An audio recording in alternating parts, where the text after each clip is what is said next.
falar um pouquinho do Cruzeiro, que vai ter uma semana com dois jogos em casa. O Cruzeiro enfrenta o Sport nesta terça, às 21h30, no Mineirão, pela 15ª rodada. O Cruzeiro que ainda não jogou pela 14ª rodada, porque o jogo com o Ituano foi remarcado. Ainda assim, ele conseguiu sustentar aí uma vantagem de 10 pontos em relação ao quinto colocado, que é o Sport, justamente o seu adversário dessa terça no Mineirão.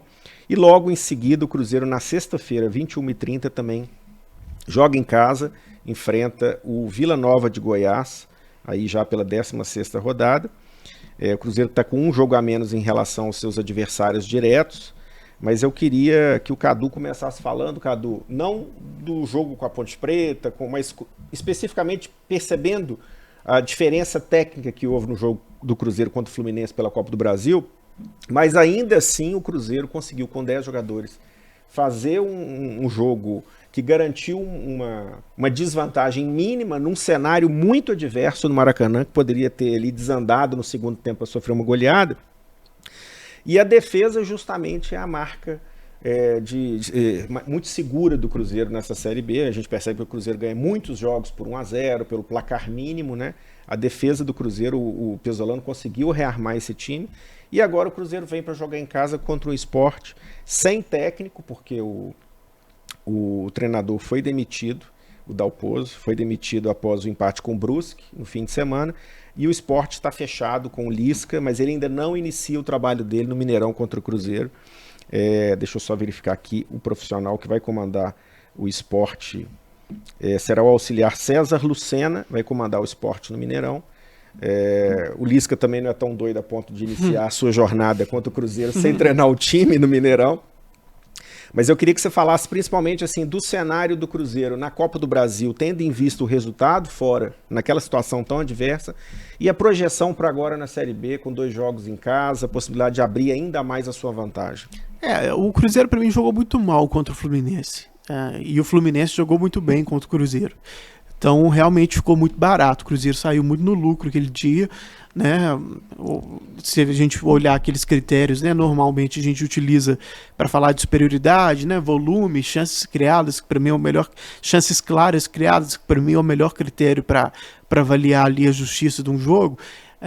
O Fluminense poderia ter goleado o Cruzeiro, né? Então esse jogo não foi bom do Cruzeiro, mas ao mesmo tempo eu não acho que um jogo ruim, principalmente considerando que é um adversário de Série A, um adversário que está bem. Ontem, por exemplo, contra o Botafogo, também ficou barato para o Botafogo, foi 1-0 só para o Fluminense, mas dominou o Botafogo amplamente.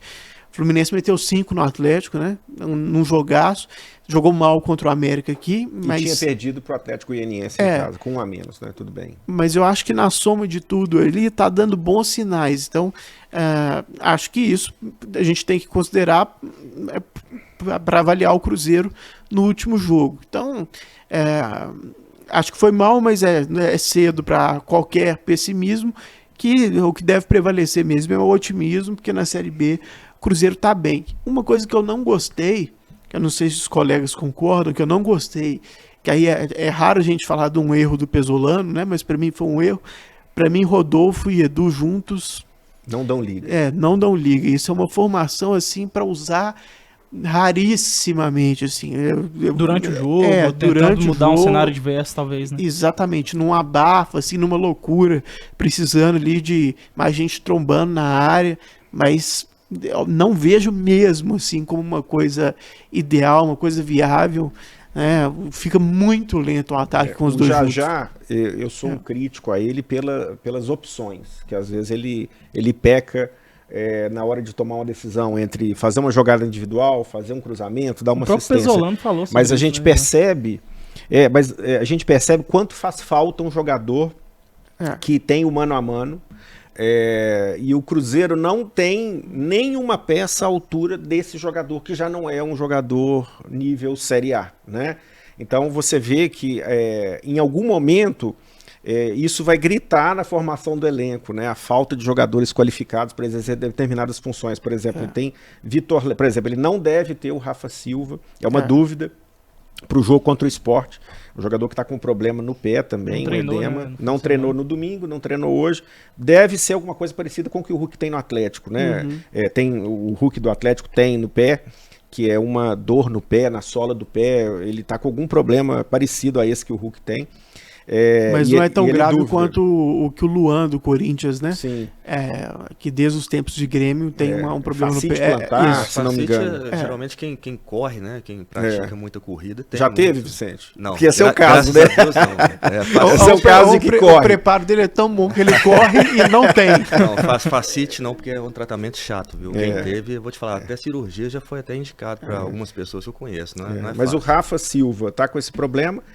E a dupla de ataque, Pesolano vai ter que talvez apareça como uma surpresa, por exemplo. O Rodolfo seria o substituto natural, embora tenha uma característica diferente do Rafa Silva, que assim, é um jogador mais rápido.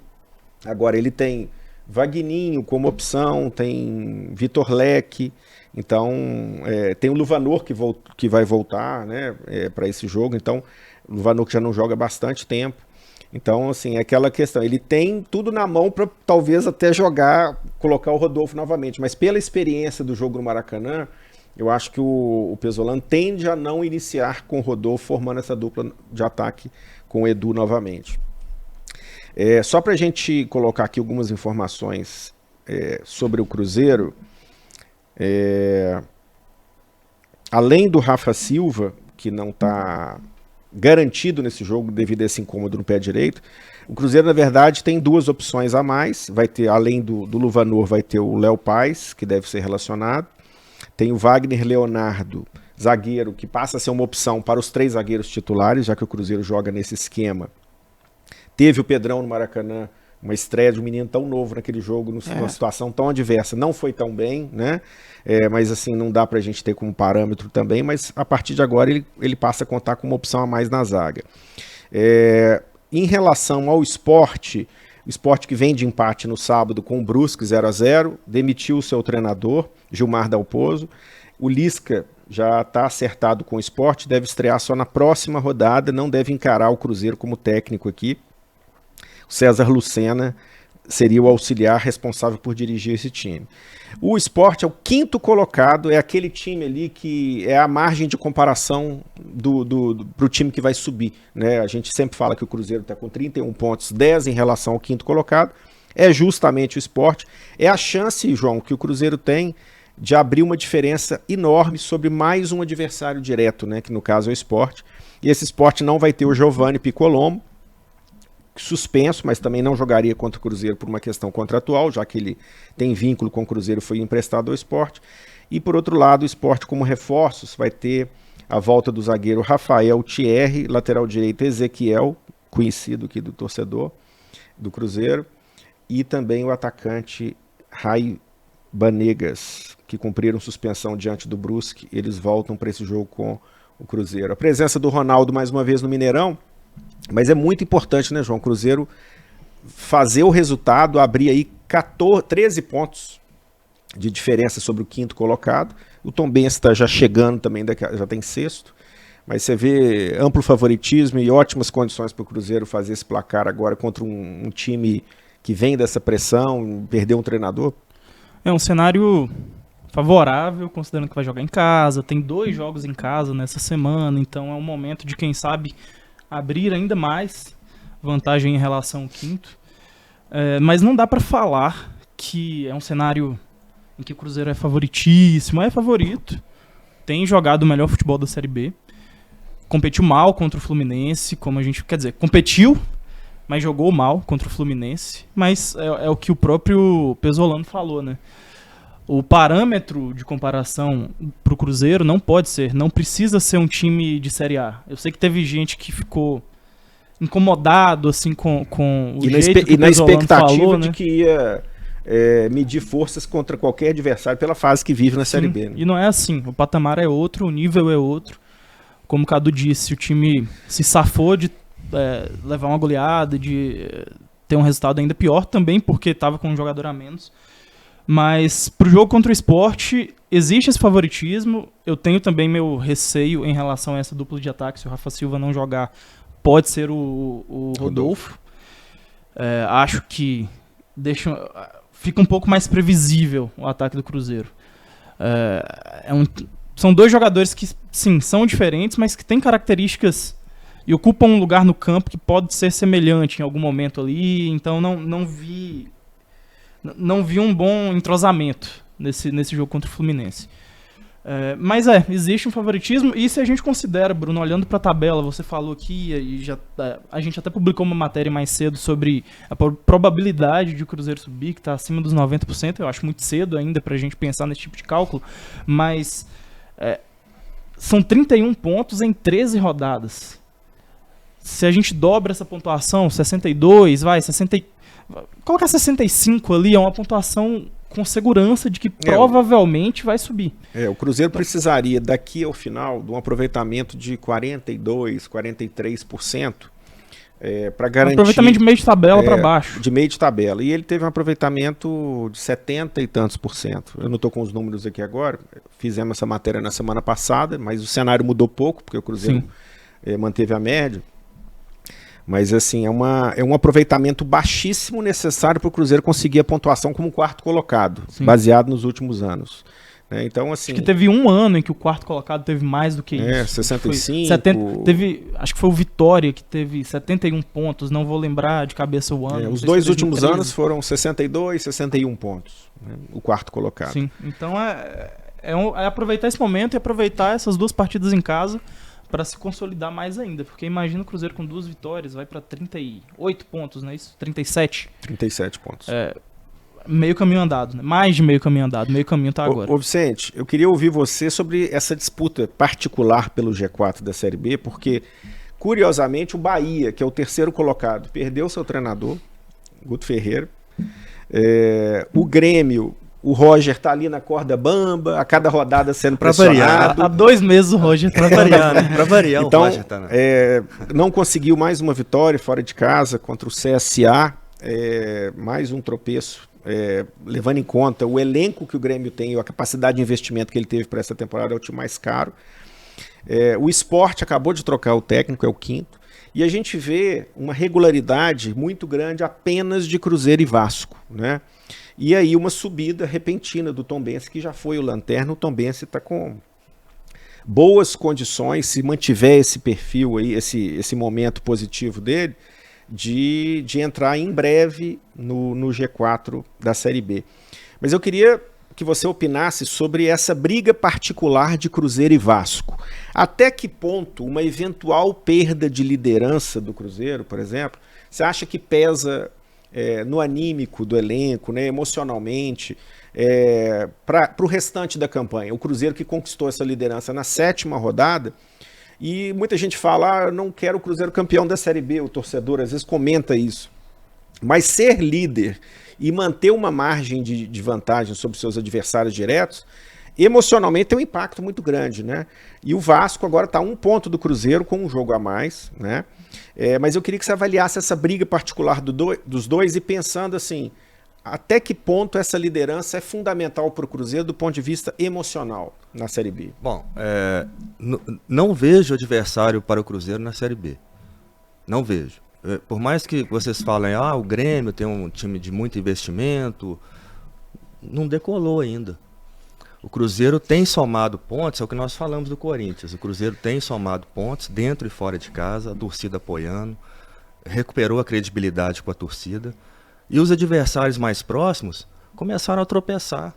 Você vê o Bahia, vira e mexe, empata um jogo em casa, como aconteceu, perde um jogo, o Sport não engrena, está em 5º lugar, mas trocou até treinador.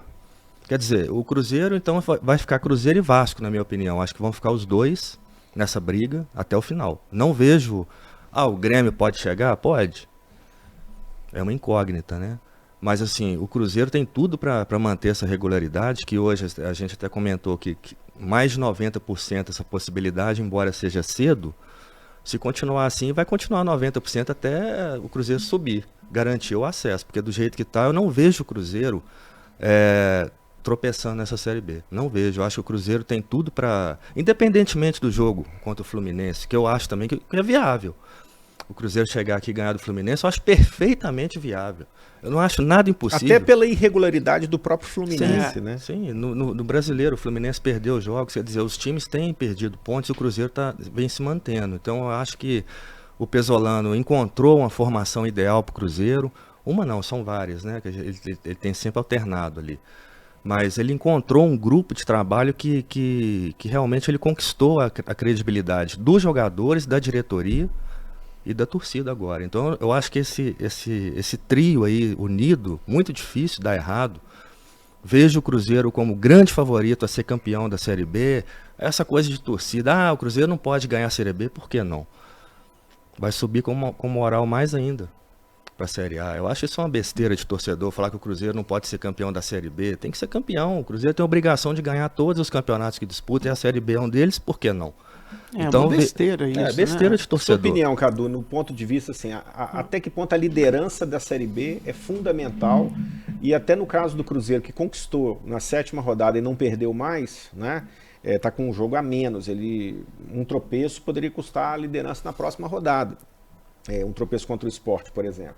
Mas até que ponto você vê a manutenção dessa liderança, como eu perguntei para o Vicente, como essencial para manter a autoestima elevada do time do Pesolano, manter a torcida empolgada, animada, independentemente de ser o líder da Série B? Eu acho que tem importância, assim, no âmbito psicológico, né, da atmosfera que é criada do Mineirão, embora eu acho que a torcida do Cruzeiro, mesmo se perder a liderança, vai continuar apoiando da forma maravilhosa como tem feito, mas acho que é importante sim, e é uma bobagem, né, essa coisa no ser campeão, tá? Porque você não vai apagar que você passou pela Série B da sua história de forma alguma. Então isso já mata o argumento que seria para não aparecer um título de Série B ali no histórico de títulos. Né? O que aconteceu no Cruzeiro está mais que marcado na história, né? Então o título subir é tão importante que, vá lá, é menos relevante do que em outras séries, né? Mais em outros torneios do que na Série A, por exemplo. Mas acho que é melhor subir, sendo campeão, é uma bobagem pensar o contrário. E acho que tem uma imponência, né? Você chegar ali como líder, mais o Cruzeiro que se acostumou a isso, né? Tem uma certa imponência, uma certa vantagem ali, sim, em termos psicológicos. E esse contrassenso, hein, Cadu, desses times que estão aqui no topo da tabela, brigando pelo acesso e que estão com essas mudanças de técnicos, assim, por exemplo. Você vê até no caso do Grêmio, que a torcida pressiona tanto, mas você vê a situação do Roger, que é questionado pelo elenco que tem de não estar na ponta, não estar brigando no mesmo padrão que Cruzeiro e Vasco. Primeiro, analisar a situação do Bahia, do Sport, e também a situação do Grêmio. Se justificaria, por exemplo, uma troca de comando no Grêmio, na sua opinião? Eu acho que a situação do Grêmio é diferente da dos outros dois, né? O Sport Bahia, os dois nordestinos ali que você mencionou. Por causa de folha de pagamento, expectativa muito mais alta, e acho que é natural que ela seja superior. Então, acho que no Grêmio a cobrança com relação ao Roger, a cobrança com relação ao time como um todo, por ter um pouquinho, né, de respiro ali para entrar com mínima veemência ali no G4, acho natural e acho correta. Agora, com relação ao Bahia e o Sport, quando eu vi as duas demissões muito próximas, né, e considerando a campanha dos dois times, a primeira coisa que veio na minha cabeça é puro suco de futebol brasileiro, né? Porque não são campanhas ruins e, assim, não são times com plantel, né? Com elencos incontestáveis. Exatamente. Né? Você deve ter esse nível de cobrança por uma excelência Não, né? Pelo amor de Deus. Eu até acho que, né?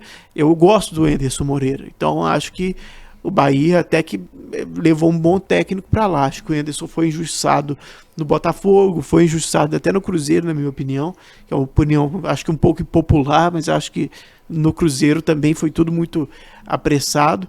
Então, acho que escolheram bem os substitutos, né? O Lisca e o Anderson, mas as demissões em si foram puro suco de futebol brasileiro, de precipitação, de não dar tempo ao tempo, enfim. Ô João, em relação à contratação do Lisca no esporte, ele não comanda, mas você acha que já pode ter algum efeito emocional aí para esse jogo com o Cruzeiro, do elenco que vai enfrentar o Cruzeiro, já querer mostrar trabalho, isso aí é mais lugar comum? Eu acho que é um lugar comum que geralmente acontece ali no primeiro jogo, no segundo jogo. Se a gente pensa na administração de um clube de futebol, acho que não dá pra você simplesmente demitir um treinador porque quer uma reação imediata para 1 ou 2 jogos. Você tem que pensar mais pra frente. Tem que pensar em médio, longo prazo, claro. Mas, então imagino que vai ter, assim, os jogadores vão querer demonstrar que podem ser titulares, toda aquela velha história que a gente conhece. Mas vamos pensar na prática, assim, para além do psicológico. Pensar em termos táticos, técnicos e físicos, assim, né, também. Não vai ter grande diferença, né? A gente não imagina que com 3 dias, com o auxiliar dando treino e tudo mais, vai fazer grandes mudanças. Talvez, quem sabe, tente espelhar os 3 zagueiros do Cruzeiro, que é algo, como o Cadu disse, muito comum em adversários que enfrentam times com 3 zagueiros, né? Mas não vejo isso como uma coisa que deva preocupar o Cruzeiro, não. Acho que é um embate normal, seria com o técnico anterior. Acho que se o Lisca já tivesse um tempo maior de trabalho, já conhecesse melhor os jogadores, já conseguisse colocar a filosofia dele ali, aí sim. Mas não acho que vai ser uma coisa, meu Deus, que deve preocupar o Cruzeiro.